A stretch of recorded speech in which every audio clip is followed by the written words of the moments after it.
All right, let's just jump right in. Welcome to today's explainer. We are about to map out what is arguably one of the most demanding, high stakes, yet, profoundly rewarding career paths on the planet.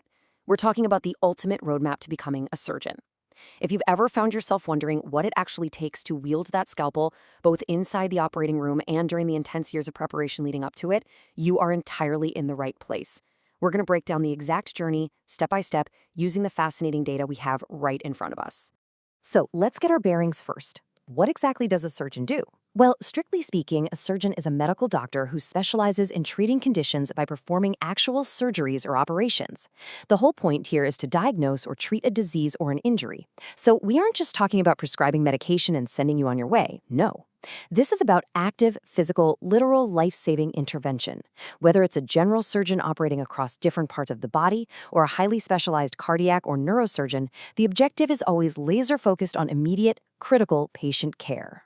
Here's our game plan for today's explainer. 1. Are you surgeon material? 2. The educational pathway. 3. Funding your medical education. 4. Your future work environment. And finally, number 5, expected career growth. Okay, section 1. Are you surgeon material? Assessing your inner drive. Think of this as a quick, rapid-fire personal checklist for your mindset. First up, can you undertake incredibly long hours of hard work? And I mean grueling work. Next, are you naturally wired to pay attention to minute details? Because honestly, in an operating room, a single millimeter can be the difference between life and death. You also have to genuinely like solving complex problems right on the fly. Oh, and physically, excellent motor skills and eye-hand coordination are an absolute must. This career demands a crazy unique blend of extreme mental endurance and pinpoint physical dexterity. Moving right along to section 2, the educational pathway, from high school to specialization. Now, this journey is strictly chronological, and let's be real, it's incredibly rigorous. Step 1 starts back in high school with your 10+2 in the science stream, specifically physics, chemistry, and biology. After that, step 2 is clearing the infamous NEET UG entrance exam to pursue your Bachelor of Medicine and Bachelor of Surgery, which everyone just calls the MBBS. But wait, graduating isn't the finish line. Nope. Step 3 mandates a full 1-year internship. Only after you get that boots-on-the-ground experience can you actually register with the Medical Council of India or your state medical council to get your foundational license to practice. So after the MBBS, you hit a major fork in the road, and both paths mean you've got to clear the NEET PG exam. Path A, you can go for an MS, which is a master's degree in general surgery. That gives you a really broad, comprehensive surgical toolkit. Or Path B, you take it a massive step further into an MCH. This is a hyper-specialized degree. Like, if your ultimate dream is to perform complex plastic surgery, become a cardiothoracic expert, or specialize in urology, this intense subspecialization is exactly where you need to be. And hey, where you train matters just as much as what you're studying. The source material highlights some absolute legendary training grounds. On the government side, you've got top-tier places like AIIMS in New Delhi, PGIIM here in Chandigarh, and Madras Medical College down in Chennai. On the private side, prestigious spots like Christian Medical College in Vellore, St. John's in Bangalore, and Kasturba Medical College in Manipal. These are recognized globally as elite environments to hone your surgical craft. All right, let's talk money in Section 3, funding your medical education, fees versus income. Brace yourself, because the approximate maximum course fee can hit up to 10 lakh Indian rupees for the full course.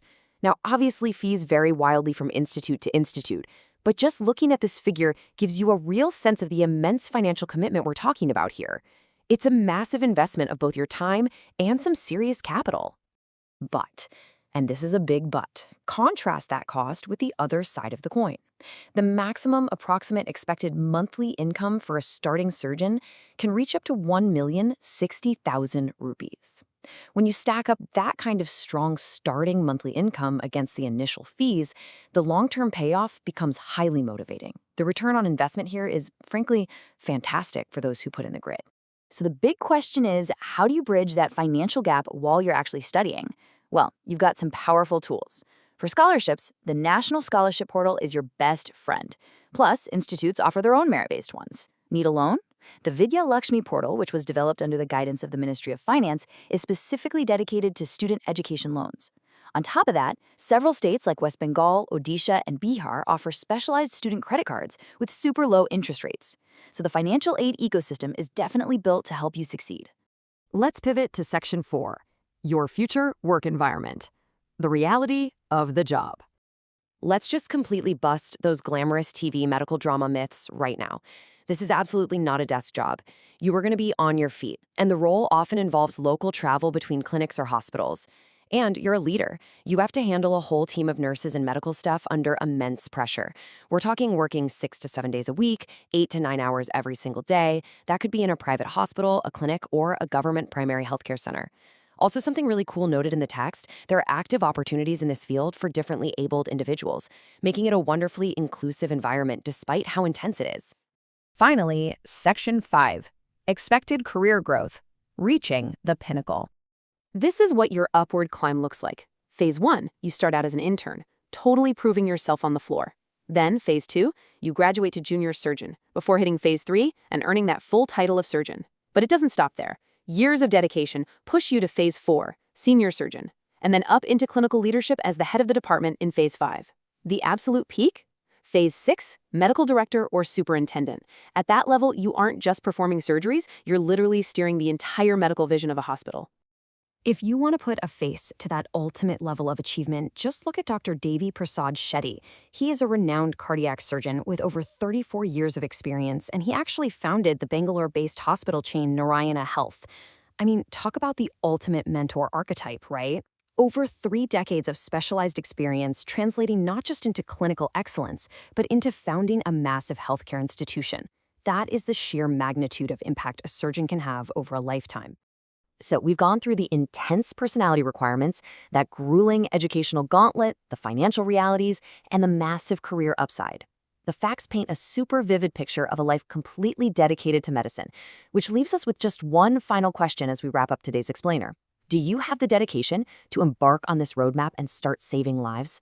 It is a monumentally long journey, but for those who choose it, it's for sure one of the most vital professions in the world. Thanks for hanging out with me for this deep dive into the surgeon's roadmap. Keep learning, keep focusing, and I'll catch you in the next explainer.